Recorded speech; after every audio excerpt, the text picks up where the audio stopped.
Recently, a video has been released to the public which shows Albuquerque police officers murdering a man in cold blood for illegally camping. This man, which was schizophrenic, obviously had no intention of hurting these police officers. On the contrary, this man looks as if he is simply attempting to protect himself from visually fierce militarized thugs. Whether this man had a history of crime is irrelevant. We drastically need to address the growing police state that has occupied the United States. To the citizens of Albuquerque, and to the Albuquerque Police Department, we are anonymous. After the abnormally high number of fatal shootings by the Albuquerque Police Department since 2010, our attention and support for the citizens of Albuquerque has peaked. We are here in solidarity with the Albuquerque citizens and to help bring justice that is long overdue. Members of the Albuquerque community, families of APD victims, and community organizations formulated the following 14 demands for the Albuquerque City Council and Albuquerque Police Department. We call upon you to hold the appropriate authorities accountable, informing them that they must incorporate these demands into the United States as DOJ's comprehensive plan for APD sustainable reform. We demand an immediate takeover of APD by the DOJ. The recent outrageous and disgraceful shooting of James Boyd by the APD clearly demonstrates that the chief of police and his subordinate commanders are unable or unwilling to do anything to address the ongoing excessive use of force and disregard for human life by APD officers. It is simply imperative that the DOJ step in immediately and assume control of APD in order to prevent further abuses. Whether by consent decree, some type of federal receivership or otherwise, immediate DOJ intervention is critical. We demand authentic and verified citizen oversight of APD to include the authority over hiring and firing, and disciplines, of APD leadership and officers. Once again, the chief of police and his subordinate commanders have demonstrated a complete lack of authority and ability in supervising, and where necessary disciplining and/or dismissing officers who continue to perpetrate abuses of force. Over the last several years, officers have learned that they are free to utilize excessive use of force and that their actions will always be determined justifiable. We demand the immediate arrest of the officers who participated in the shooting and killing of James Boyd, particularly the two identified shooters. These officers are entitled to the same constitutional protections we all have, but they must be arrested and charged just as we ordinary citizens would have been, had we surrounded and shot Mr. Boyd. We demand the immediate termination of Chief Eaton, despite his assurances of appropriate discipline if and when necessary, which he promised when he was appointed.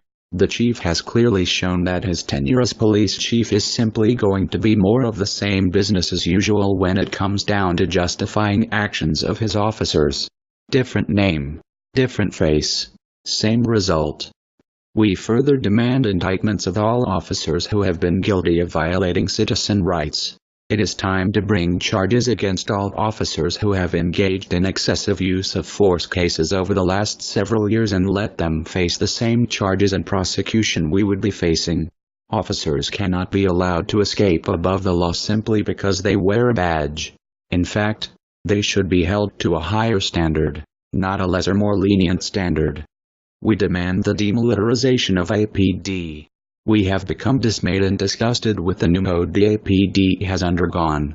These officers appear to enjoy strutting about in their green power, and their modern tactical weapons including high-powered rifles, and assault-type, almost military-looking uniforms, including helmets and bulletproof vests. They seem to enjoy the opportunity to roll out their armed assault vehicles. One recent event involved an officer who arrived late at a police scene and exclaimed that he was sorry he arrived late for he wished to be able to try out his new assault rifle. We demand an increase of funding for social services including substance abuse prevention and treatment, preventing homelessness, and an acknowledgement that each of us is entitled to housing, shelter, and the peaceful enjoyment of our city. A redirection of funding from police weaponry and tactical training to social services will certainly go a long way in reducing the confrontations between the police and the homeless in our city. Similarly, Substance abuse treatment will reduce the crime rate, which leads to violent confrontations. We demand a new vigorous investigation of the APD hiring practices. We have learned that APD recently lowered minimum standards for new officers and is not requiring lateral transfers to undergo background checks and psychological exams. This has resulted in a rash of reject officers from other jurisdictions finding a home in APD. There was a reason these rejects were let go by their departments. How can we believe they will no longer be problematic officers? Number 9. We demand that access to deadly weapons by APD officers be dramatically reduced. As mentioned in demand number 6, there is too much emphasis on more modern, more tactical weapons. Officers place more and more emphasis on newer, more deadly weapons. This has resulted in more officer-involved shootings and overkill where the victims are not just shot once or twice but multiple shots. Number 10. We demand authentic and verifiable policing that puts positive police-community relationships ahead of violent confrontation. Clearly, officers and citizens are both better served and safer when they can work together in collaborative rather than a confrontational fashion. What has happened to community-based policing? This is a term we never hear anymore. Number 11.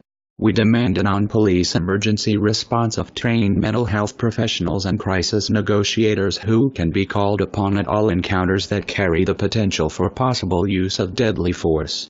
Especially in situations like that which led to the killing of James Boyd.